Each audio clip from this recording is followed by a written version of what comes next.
ने उनकी अगवानी की।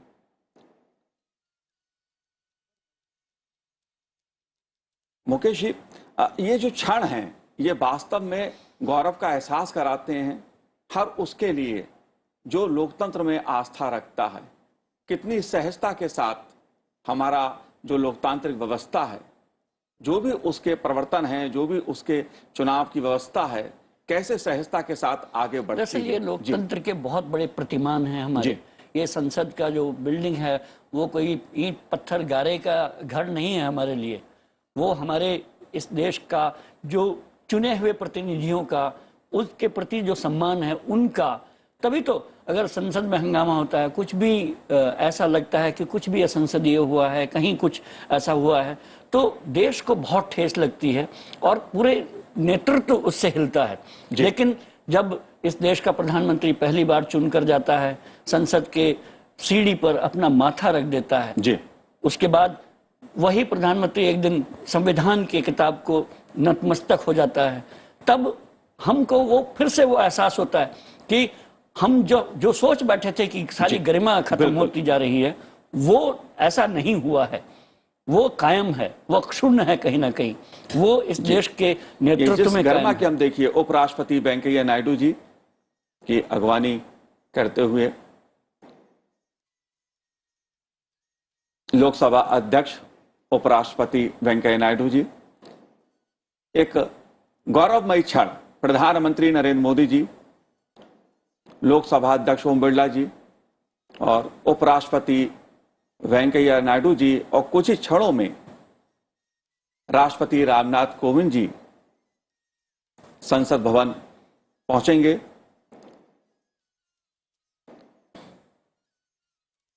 प्रदीप कौशल जी, ये जो हम पदों पर रहते हुए भी गर्मापूर्ण आचरण जो हमें देखने को मिलता है, इसका भी अपना एक खास संदेश होता है। ये पूरा प्रोटोकॉल जो है उसके अनुपालना हो रही है। तो प्रोटोकॉल में जैसे पहले लोकसभा अध्यक्ष आए, उसके 2 मिनट के अंतर में न प्रधानमंत्री आ गए। तो प्रोटोकॉल में चूंकि उपराष्ट्रपति ऊपर हैं जी, तो उसी के बाद 2 मिनट में उपराष्ट्रपति आ गए और तीनों पहुंच जाएं। ये पूरा टाइमिंग ऐसे रहता है कि सब कुछ एक एक मिनट के हिसाब से कैलकुलेटेड है। तो अभी चूंकि तीनों पहुंच चुके हैं तो किसी भी क्षण राष्ट्रपति को पहुंचना चाहिए जी। तो पूरा प्रोटोकॉल का जो ऑर्डर है ये बिल्कुल उसके अनुरूप रूल बुक के अनुसार नहीं, प्रोटोकॉल बुक के अनुसार बिल्कुल ये पूरा क्रम बैठा है। जाहिर तौर पे प्रोटोकॉल के हिसाब से जो गर्मापूर्ण हमें एक संदेश देखने को मिल रहा है, एक आचरण देखने को मिलता है, इसके भी अपने खास मायने हैं मुकेश जी। हाँ, और ख़ास तौर से मुझे उपराष्ट्रपति जी को देखकर याद आ रहा है कि क्योंकि राज्यसभा की कवरेज करते हुए हमने उनको बहुत नज़दीक से देखा है और वो भी अगले महीने रिटायर हो रहे हैं, उस पद को 5 वर्ष पूरे हो रहे हैं और उनको भी विदाई होगी ही।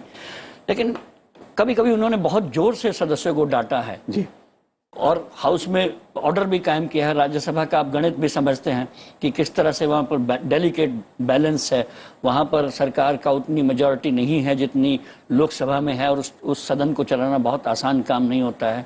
ऐसे में आवेश भी आता है, प्यार भी होता है।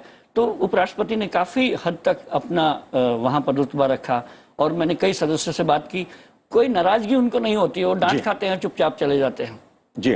बिल्कुल, ये सीधी तस्वीरें आप संसद टीवी के माध्यम से इस समय देख रहे हैं। संसद भवन के सेंट्रल हॉल में राष्ट्रपति रामनाथ कोविंद जी के सम्मान में विदाई समारोह का आयोजन किया गया है।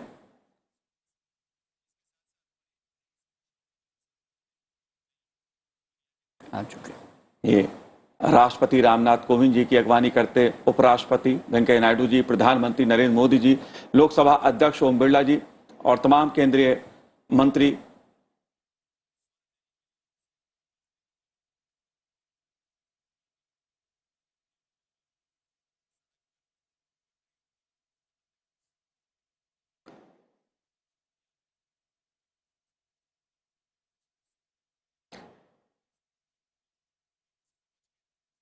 यहाँ मनोज जी आपने देखा होगा, जैसे हम लोग पहले जिज्ञासा थी जानने की कि वो बग्घी में आएंगे या वो कार में आएंगे, तो मुझे लगता है कि मौसम का मिजाज देखते हुए वो कार में पधारे हैं राष्ट्रपति महोदय। हाँ बिल्कुल।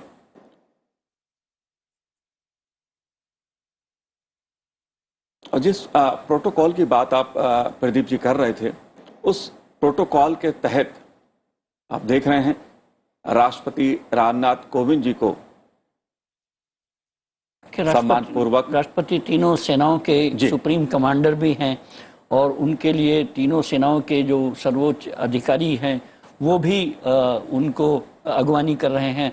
और ये भी एक इस देश का प्रोटोकॉल है कि देश की सिर्फ जनता ही नहीं, सैन्य बल भी सुप्रीम कमांडर के नाते राष्ट्रपति के कमान में है और वो भी राष्ट्रपति को उतना ही सलामी देते हैं, उसी तरह से विदाई देते हैं।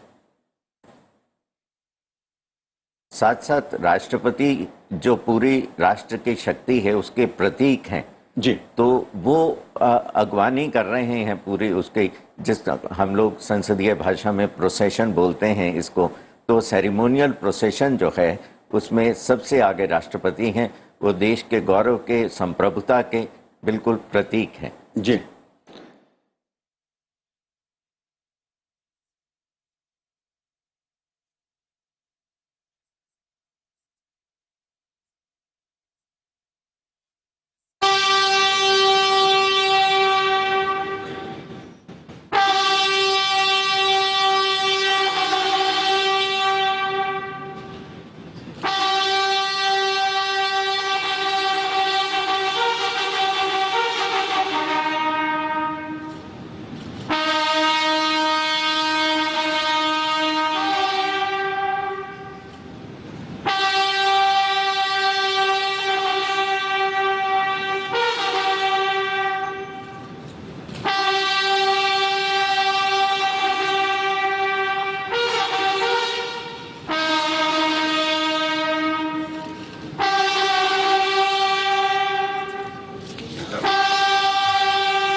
सभा में मौजूद सभी गणमान्य एवं विशिष्ट जनों को सादर नमस्कार। फेयरवेल, विदाई, यह शब्द सुनते ही मन भर उठता है, लेकिन कर्तव्य पथ पर निरंतर अग्रसर रहने वालों के लिए यह जीवन की किताब का एक अहम पन्ना बन जाता है, जहां ठहराव नहीं, नया आरंभ होता है। आज ऐसे ही एक सुनहरे पन्ने को संसद की इस किताब में स्वर्ण अक्षरों से अंकित करने और यादों को संजोकर यहाँ से कदम आगे बढ़ाने के लिए हम सभी संसद के ऐतिहासिक केंद्रीय कक्ष में एकत्रित हुए हैं। आप सभी का स्वागत, अभिनंदन। अब मैं भारत के माननीय उपराष्ट्रपति जी एवं राज्यसभा के सभापति श्री एम वेंकैया नायडू जी से अनुरोध करती हूँ कि वे माननीय राष्ट्रपति जी का स्वागत करें।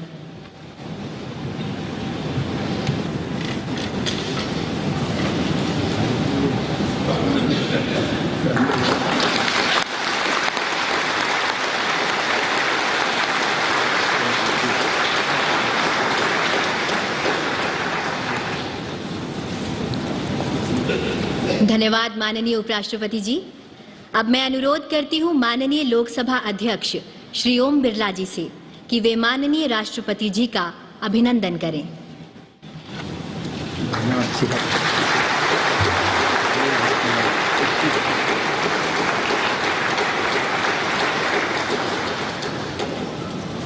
धन्यवाद मान्यवर।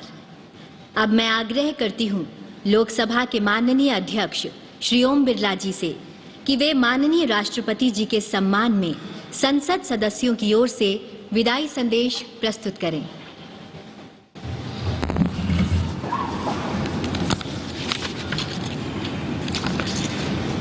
माननीय राष्ट्रपति जी, माननीय उपराष्ट्रपति जी, माननीय प्रधानमंत्री जी, माननीय मंत्रीगण, संसद के दोनों सदनों के माननीय सदस्यगण, अतिथिगण, माननीय राष्ट्रपति जी के प्रति हम सबके भावों की अभिव्यक्ति करने वाला एक सम्मान पत्र मैं अब आपके समक्ष पढ़ना चाहता हूं।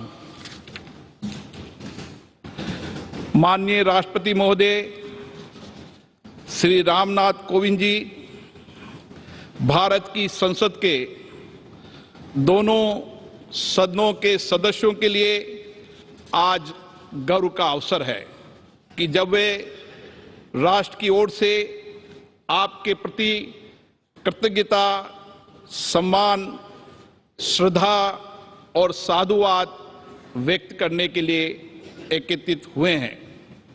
भारत गणराज्य के राष्ट्रपति के रूप में 5 वर्ष के कार्यकाल के दौरान आपने इस सर्वोच्च पद की गरिमा और शालीनता को नव उत्कर्ष प्रदान किया है। इसके लिए हम सब हृदय से आपका आभार प्रकट करते हैं। महोदय, उत्तर प्रदेश के कानपुर जिले के एक छोटे से गांव परोग से भारत के राष्ट्रपति के शीर्ष पद तक पहुंचने की आपकी यात्रा हमारे लोकतंत्र की एक अद्भुत एवं प्रेरक उपलब्धि है। सुदीर्घ सार्वजनिक जीवन में राष्ट्रहित तथा जनसामान्य के कल्याण को लक्षित करके लिए किए गए कार्यों से आपने ये सिद्ध किया है कि आप एक बहुआयामी संवेदनशील जनसेवक हैं। वर्ष 1971 में दिल्ली बार काउंसिल के एक अधिवक्ता के रूप में अपने करियर की शुरुआत करने के बाद आपने दिल्ली उच्च न्यायालय और भारत के उच्चतम न्यायालय में अपनी सेवाएं प्रदान करते हुए निर्धन और वंचित लोगों की पूरी समर्पण के साथ मदद की है। उसके उपरांत राज्यसभा के सदस्य के रूप में अपने 2 कार्यकालों के दौरान आपने संसदीय समिति के सदस्य के रूप में तथा राज्यसभा की आवास समिति के सभापति के पद पर रहते हुए देश को अपना महत्वपूर्ण योगदान दिया है। महोदय, आपका दृढ़ विश्वास है कि शिक्षा सशक्तिकरण का सर्वश्रेष्ठ साधन है। इसी भावना से संसद सदस्य के रूप में आपने ग्रामीण क्षेत्र में शिक्षा के प्रसार के साथ साथ उच्च शिक्षा के क्षेत्र में बुनियादी सुविधाएं उपलब्ध कराने और उनकी गुणवत्ता बढ़ाने पर बल दिया है। आपने राष्ट्र निर्माण में महिलाओं की अधिक से अधिक भागीदारी और समाज के वंचित वर्गों, विशेष रूप से दिव्यांगों और अनाश्रितों के लिए अधिक अवसरों के सृजन के लिए आपने निरंतर प्रयास किए हैं। जनहित के महत्वपूर्ण मुद्दों के लिए आपकी अटूट प्रतिबद्धता लोक सेवा के प्रति आपके समर्पण का प्रमाण है। महोदय, वर्ष 2015 में बिहार के महामहिम राज्यपाल के पद पर आसीन होने के बाद आपने संवैधानिक मूल्यों को संरक्षित रखते हुए शांतिपूर्ण तरीकों से और संवाद के माध्यम से अनेक मुद्दों का समाधान किया, जिसके लिए एक स्वर से आपकी सराहना की गई। कुलाधिपति के रूप में अपने राज्य के विश्वविद्यालयों के क्रियाकलापों के सुधार के लिए निरंतर प्रयास किए गए। इसके अतिरिक्त आपने कुलपतियों की नियुक्ति में पारदर्शिता लाने एवं विश्वविद्यालयों के बेहतर विनियमन के लिए एक न्यायिक आयोग का भी गठन किया। महोदय, जब आपको वर्ष 2017 में भारत गणराज्य के 14वें राष्ट्रपति के रूप में भारत के राष्ट्राध्यक्ष का दायित्व मिला, तो आपने अपने पद की अपेक्षाओं एवं चुनौतियों को गरिमा एवं विनम्रता से स्वीकारते हुए पदभार को ग्रहण किया। आपके विनम्र स्वभाव तथा कार्यशैली ने हम सभी सांसदों के मन में एक विशिष्ट स्थान बनाया है। संसद में दिए गए आपके अभिभाषण, आपकी दूरदर्शिता देश के समक्ष उपस्थित राजनीतिक एवं सामाजिक विषयों की गहरी समझ एवं उनके समाधान हेतु आपकी स्पष्ट सोच को प्रदर्शित करते हैं। आपके अभिभाषण ने सभी दलों के लोगों को समान रूप से प्रेरित किया है और उनके दायित्वों के प्रति भी जागृत किया है। यही कारण है कि आपको सभी दलों के नेताओं का पूर्ण सहयोग मिला है तथा हम सब आपको संवैधानिक मूल्यों एवं आदर्शों के संरक्षक के रूप में देखते हैं।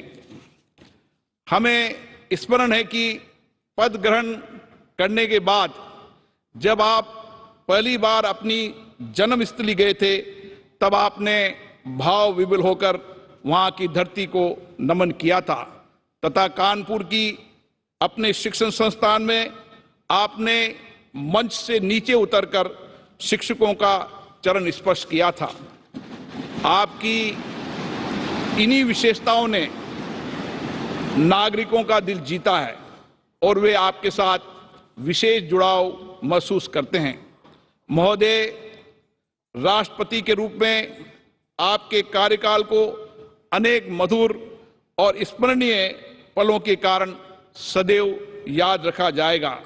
स्वतंत्रता दिवस पर राष्ट्रपति भवन में आयोजित उस एट होम रिसेप्शन को आज भी याद किया जाता है, जिसमें आपने असंख्य लोगों का जीवन बचाने वाले कोरोना योद्धाओं को सम्मानित करने के लिए उन्हें मुख्य अतिथि के रूप में आमंत्रित किया था। भारतीय सेना के सुप्रीम कमांडर के रूप में मई 2018 में सियाचिन में सबसे ऊंचाई पर स्थित युद्ध क्षेत्र कुमार पोस्ट में तैनात सैनिकों से आपकी ऐतिहासिक मुलाकात, पीएम केयर्स निधि में 1 माह के वेतन का दान करने का आपका अनुकरणीय योगदान, कोविड-19 के विरुद्ध संघर्ष के दौरान अधिक धनराशि उपलब्ध कराने के लिए मित्रता के उपायों के साथ 1 वर्ष के लिए अपने वेतन के 30% भाग का परित्याग करना, ऐसे कई उदाहरण हैं जो देश की सामूहिक चेतना में स्थायी रूप से अंकित रहेंगे। भारतीय संविधान के सिद्धांतों का अक्षरशः पालन, राजनीति निष्पक्षता के लिए आपकी प्रतिबद्धता और राष्ट्रपति भवन को आम नागरिकों के लिए सुलभ बनाने जैसे आपके अनुकरणीय कार्य आने वाली पीढ़ियों को सदैव प्रेरित करते रहेंगे। महोदय, आज जब राष्ट्र अपनी स्वतंत्रता के 75वें वर्ष में है, हमारा सौभाग्य है कि हम आपके दूरदर्शी एवं अनुभवी मार्गदर्शन में अमृतकाल में प्रवेश कर रहे हैं। आप राष्ट्रपिता महात्मा गांधी, बाबा साहेब अंबेडकर, श्यामा प्रसाद मुखर्जी, वो पंडित दीनदयाल उपाध्याय जैसे महान नेताओं से प्रेरित रहें। आपकी सरलता, विनम्रता तथा परहित को स्वहित से अधिक महत्व देने के स्वभाव से ये स्पष्ट है कि आपने इन महापुरुषों के विचारों और शिक्षाओं को अपने जीवन में अनुसरण किया है। हमें पूर्ण विश्वास है आपके विचार तथा आपका व्यक्तित्व वर्तमान के साथ भावी पीढ़ी के लिए भी प्रेरणा स्रोत बने रहेंगे। हम आपके स्वस्थ जीवन और दीर्घायु होने की कामना करते हैं। जय हिंद।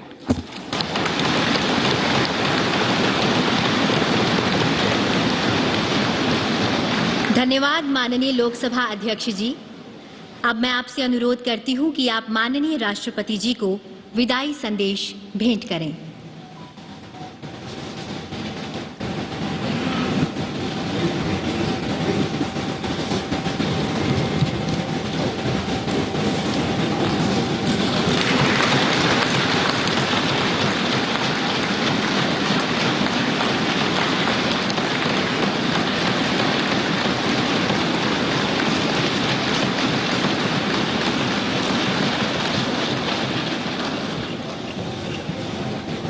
धन्यवाद मान्यवर।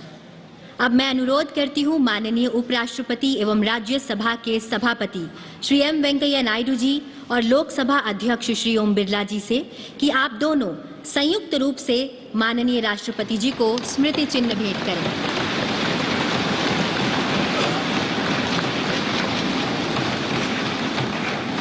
अब आप दोनों से अनुरोध है कि आप माननीय राष्ट्रपति जी को हस्ताक्षर पुस्तिका भेंट करें।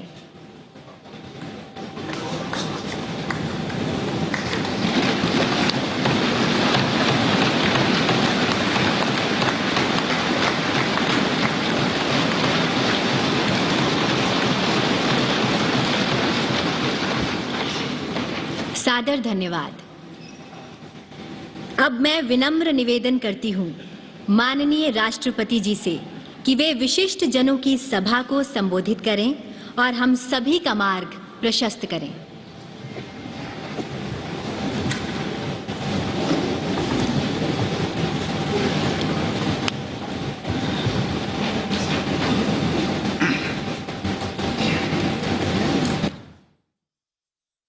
राष्ट्रपति श्री एम वेंकैया नायडू जी, प्रधानमंत्री श्री नरेंद्र मोदी जी, लोकसभा के अध्यक्ष श्री ओम बिरला जी, राज्यसभा के उपसभापति श्री हरिवंश जी, सभी सम्मानित सांसदगण, विशिष्ट अतिथिगण, देवी और सज्जनों, आज आप सबसे जब मैं विदा ले रहा हूं तो मेरे हृदय में अनेक पुरानी स्मृतियां उमड़ रही हैं। इसी परिसर में, जिसे सामान्यतया सेंट्रल हॉल के रूप में जाना जाता है, बरसों तक एक सांसद के रूप में मैंने ना जाने कितने सहयोगी सांसदों के साथ यादगार पल बिताए। 5 साल पहले इसी सेंट्रल हॉल में मैंने राष्ट्रपति के पद की शपथ ली थी। सांसद होने के नाते आप सभी का इस लोकतंत्र के मंदिर में एक प्रतिष्ठित स्थान है और मेरे हृदय में भी आप सबके लिए एक विशेष स्थान है और सदैव बना रहेगा।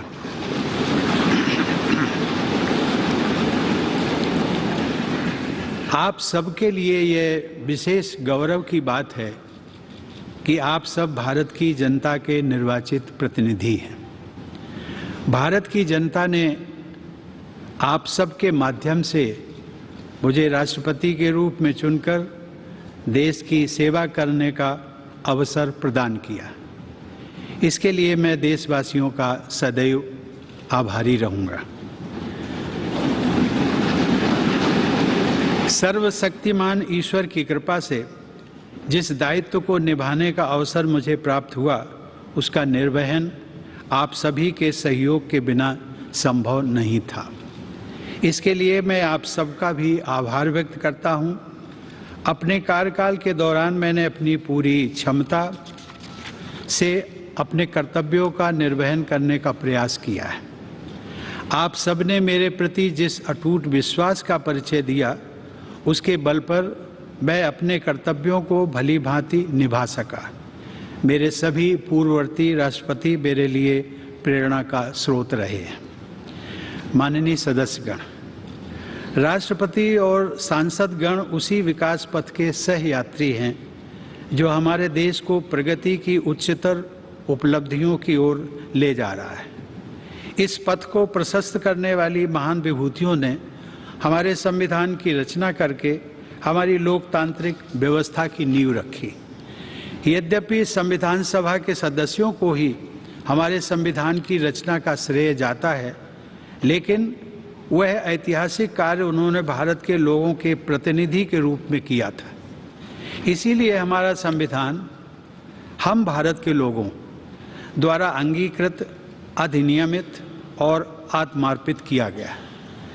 भारत के लोग ही अपने प्रतिनिधियों अर्थात आप सभी माननीय सांसदों के माध्यम से अपने गणतंत्र की यात्रा का मार्गदर्शन करते हैं। इसीलिए संसद को लोगों के तंत्र यानी लोकतंत्र का मंदिर भी कहा जाता है।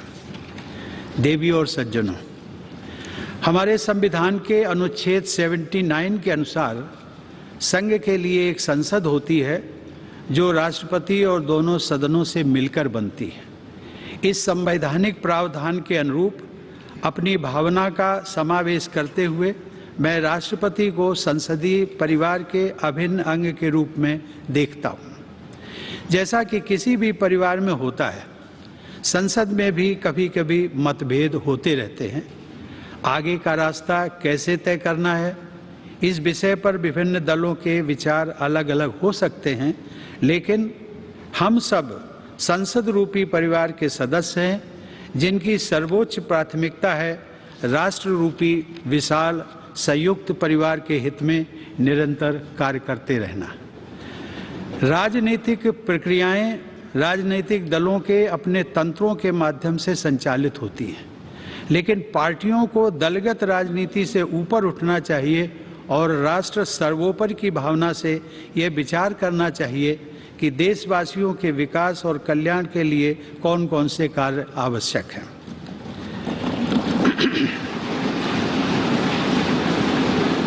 जब हम पूरे राष्ट्र को एक विशाल संयुक्त परिवार के रूप में देखते हैं तो ये समझ में आता है कि पारिवारिक मतभेदों को सुलझाने के अनेक रास्ते हो सकते हैं जो शांति, सद्भाव और संवाद पर आधारित होते हैं।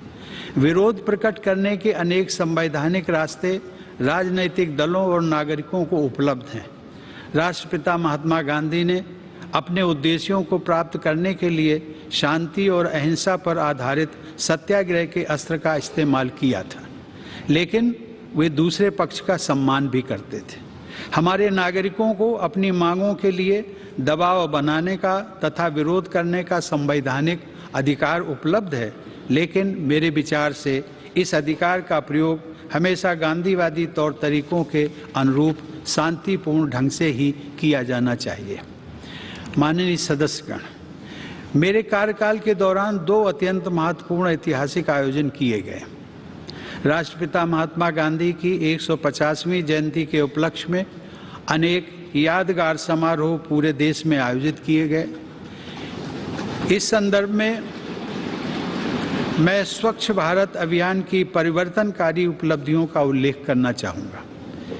यह कहा जा सकता है कि स्वच्छता का यह राष्ट्रीय अभियान सरकार और देशवासियों की ओर से महात्मा गांधी के प्रति सच्ची श्रद्धांजलि रहा है। दूसरे ऐतिहासिक आयोजन के रूप में भारत की स्वाधीनता के 75 वर्ष पूरे होने के उपलक्ष्य में देशवासियों द्वारा आज़ादी का अमृत महोत्सव उत्साहपूर्वक मनाया जा रहा है। मैं इन दोनों ऐतिहासिक अवसरों से जुड़े अत्यंत प्रभावशाली आयोजनों के लिए देश की जनता व सरकार को बधाई देता हूँ। इन कार्यक्रमों में युवाओं से लेकर वयोवृद्ध नागरिकों तक सभी के द्वारा समान उत्साह के साथ भागीदारी और देश के गौरवशाली इतिहास से उनके जुड़ाव को देखकर मुझे हार्दिक प्रसन्नता हुई है।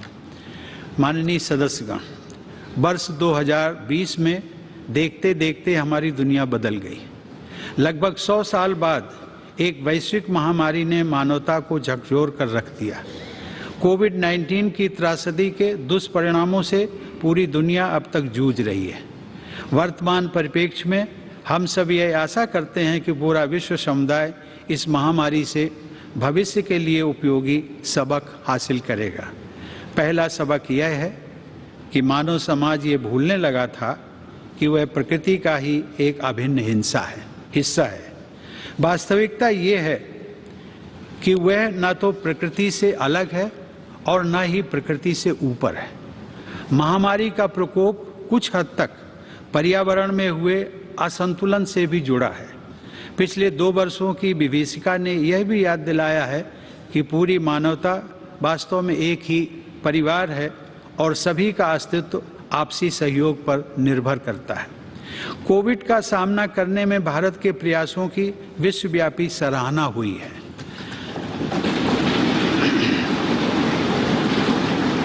सबके प्रयास से हमने केवल 18 महीने में ही 200 करोड़ वैक्सीन लगाने का लक्ष्य प्राप्त किया है। कोरोना काल में हमने 80 करोड़ लोगों को मुफ्त राशन भी पहुंचाया। यदि हम अपनी नीतियों के निर्धारण में इस वैश्विक महामारी से प्राप्त शिक्षाओं को अपनाते हैं तो मुझे लगता है कि भविष्य में किसी गंभीर आपदा के आने पर उसका सामना हम अधिक दक्षता और आत्मविश्वास के साथ कर सकेंगे। जलवायु परिवर्तन अब वाद विवाद का विषय नहीं रह गया है, बल्कि इसके परिणाम हमारे जीवन को सीधे सीधे प्रभावित करने लगे हैं। प्रकृति के प्रति सम्मान का भाव तथा मानवता की साझा नियति में विश्वास पर्यावरण की रक्षा करने में हमारी मदद कर सकता है। इस संदर्भ में ग्लोबल क्लाइमेट एक्शन में भारत की अग्रणी भूमिका तथा ऊर्जा के वैकल्पिक स्रोतों को बढ़ावा देने की पहल विशेष रूप से सराहनीय है।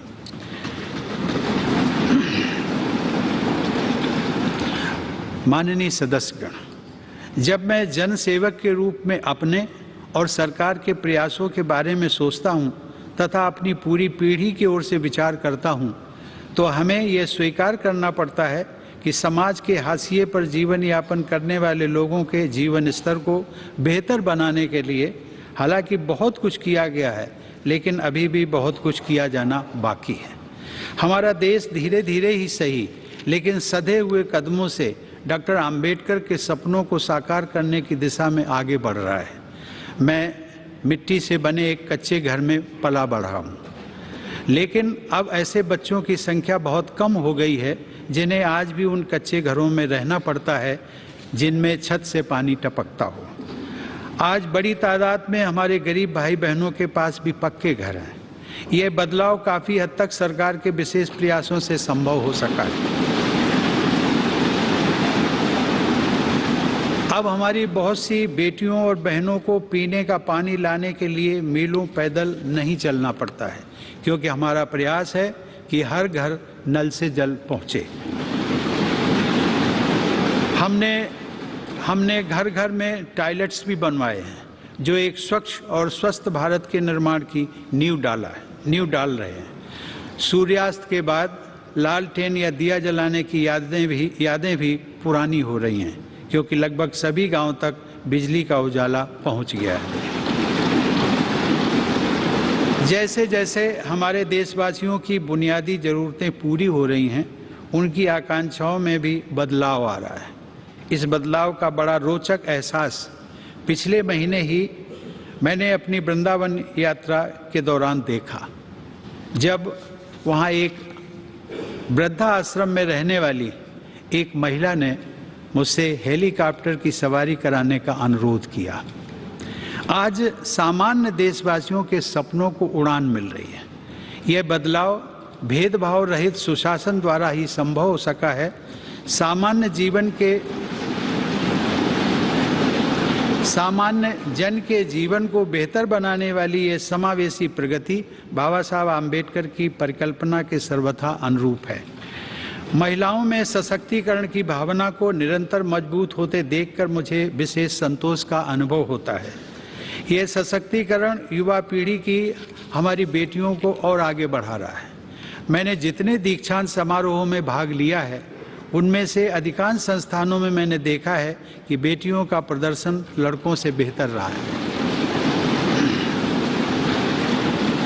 मुझे विश्वास है कि राष्ट्रीय शिक्षा नीति 2020 इस बदलाव को और तेजी से आगे बढ़ाएगी। मेरा मानना है कि आने वाले वर्षों में महिला सशक्तिकरण से हमारा समाज और अधिक मजबूत होगा। स्त्री पुरुष के बीच समानता के इस अभियान का प्रभाव अन्य क्षेत्रों में हो रही प्रगति में भी परिलक्षित होता है।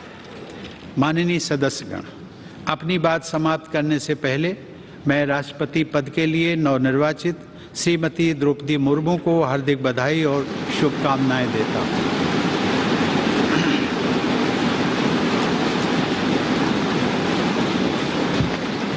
सर्वोच्च संवैधानिक पद पर उनका चुनाव महिला सशक्तिकरण को बढ़ाने के साथ साथ समाज के संघर्षशील लोगों में महत्वाकांक्षा का संचार करने वाला है। मुझे पूरा विश्वास है कि उनके अनुभव, विवेक और व्यक्तिगत आदर्श से पूरे देश को प्रेरणा मिलेगी और मार्गदर्शन भी। मैं एक बार फिर आप सभी के प्रति कृतज्ञता व्यक्त करता हूं। आप सबके साथ काम करने का मेरा अनुभव अविस्मरणीय रहा है। आप सबने संसद के अंदर और बाहर देश की जनता के हित से जुड़े अनेक कार्य किए हैं। इसके लिए मैं आप सबको साधुवाद देता हूं। अपने कार्यकाल के दौरान मैंने आप सबके साथ विभिन्न आयोजनों में विचारों का आदान प्रदान किया है। मैं समय समय पर सांसदों के तथा अन्य क्षेत्रों में कार्यरत लोगों के अनेक प्रतिनिधि मंडलों से भी मुलाकात करता रहा हूँ। राष्ट्रपति के पद को आप सब ने जिस प्रकार निरंतर सम्मान दिया है, उसकी मैं सराहना करता हूँ। इस दौरान मुझे प्रधानमंत्री श्री नरेंद्र मोदी जी व उनके मंत्रिमंडल के सदस्यों के साथ काम करने का भी अवसर मिला है। उन सब ने मुझे जो विशेष सम्मान दिया है, उसके लिए मैं उन सभी को धन्यवाद देता हूँ। मैं उपराष्ट्रपति जी श्री एम वेंकैया नायडू को उनके सतत सहयोग के लिए धन्यवाद देता हूँ। वेंकैया जी ने राज्यसभा के सभापति के रूप में और ओम बिरला जी ने लोकसभा के अध्यक्ष के रूप में जिस तरह संसद के कार्यकलापों को संचालित किया है तथा देश की महान संसदीय परंपराओं को आगे बढ़ाया है, उसके लिए आप दोनों बधाई और सराहना के पात्र हैं। मुझे राज्यों के राज्यपालों व मुख्यमंत्रियों तथा केंद्र शासित प्रदेशों के उपराज्यपालों व प्रशासकों से भी पूरा सहयोग मिलता रहा है। उन सबके प्रति भी मैं आभार व्यक्त करता हूँ।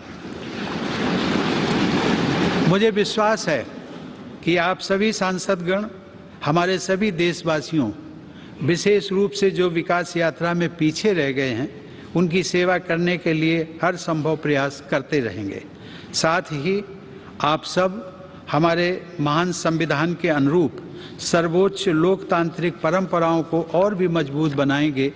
मेरी शुभकामना है कि आप सब समाज व राष्ट्र को और अधिक मजबूत बनाने के अपने प्रयासों में सफलता प्राप्त करें। धन्यवाद। जय हिंद।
कृपया कोर्टयार्ड 9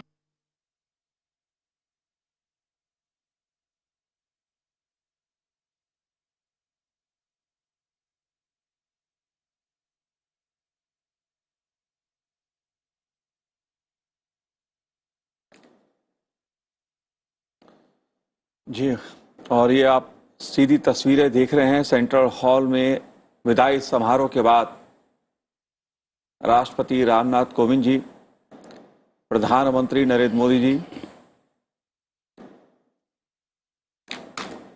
गर्मामय एक कार्यक्रम का आयोजन संसद के दोनों सदनों के सदस्यों की मौजूदगी में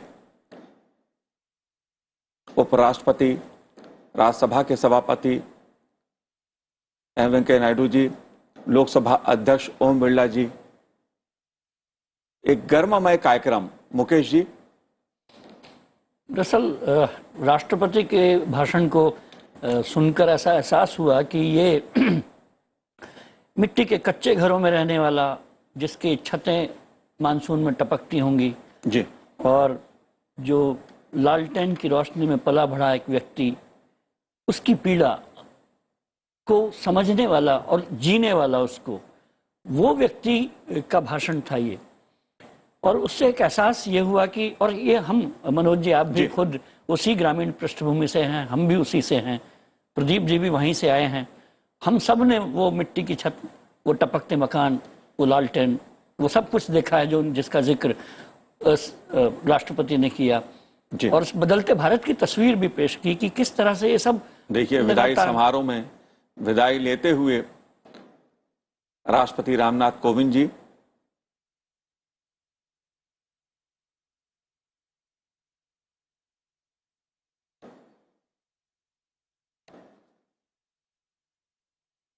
ये जो दृश्य होता है वास्तव में हमारी जो गौरवमयी गर्मामयी जो परंपरा है उसको दिखाता है कि तमाम तरह की राजनीति के बावजूद एक हमारी जो संवैधानिक संसदीय व्यवस्था है वो कितनी अनोखी है, कितनी अद्भुत है।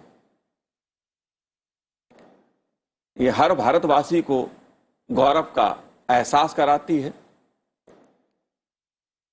हमारे लोकतांत्रिक गौरवमयी जो संसदीय व्यवस्था है उसका मान बढ़ाती है। ये राष्ट्रपति रामनाथ कोविंद जी का काफिला विदाई समारोह के बाद वापस राष्ट्रपति भवन की ओर लौटता हुआ।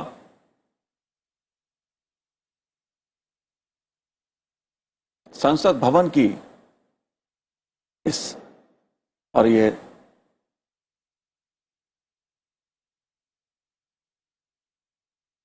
प्रधानमंत्री नरेंद्र मोदी जी, उपराष्ट्रपति वेंकैया नायडू जी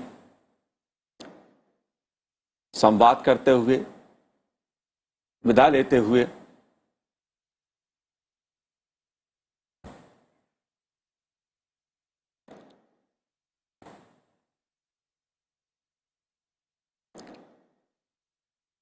मुकेश जी, जिस तरह का जो आज संबोधन रहा राष्ट्रपति जी का, उसमें भी हमें एक आम आदमी से जुड़ाव, मिट्टी से जुड़ाव, देश से जुड़ाव, इन सभी चीजों का एक चित्रण नजर आया, बदलते भारत की तस्वीर नजर आई।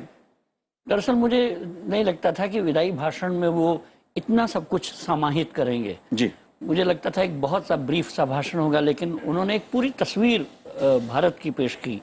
अपने कार्यकाल के अलावा उन्होंने जिक्र किया कि मतभेद दूर करने के हमारे पास संवैधानिक तरीके हैं जिनको हम बातचीत से हल कर सकते हैं। उन्होंने संसद को अपना संसदीय परिवार कहा जी, और कहा कि मैं इस संसदीय परिवार का अभिन्न हिस्सा हूं। कोविड का जब महामारी का जिक्र किया उन्होंने, तो कहा कि ये वो इस आम आदमी को ये याद दिलाता है कि वो प्रकृति का हिस्सा है जिसे वो भूलता जा रहा था, और अगर इसके साथ न वो प्रकृति का हिस्सा भी है और उससे ऊपर भी नहीं है पर्यावरण। तो राष्ट्रपति के विदाई का जो समारोह कार्यक्रम था वो संपन्न हुआ। राष्ट्रपति ने अपने संबोधन में कहा कि मैं देशवासियों का आभार व्यक्त करता हूं और मैंने अपनी पूरी क्षमता के साथ काम किया है। आज़ादी का अमृत महोत्सव जैसे कार्यक्रम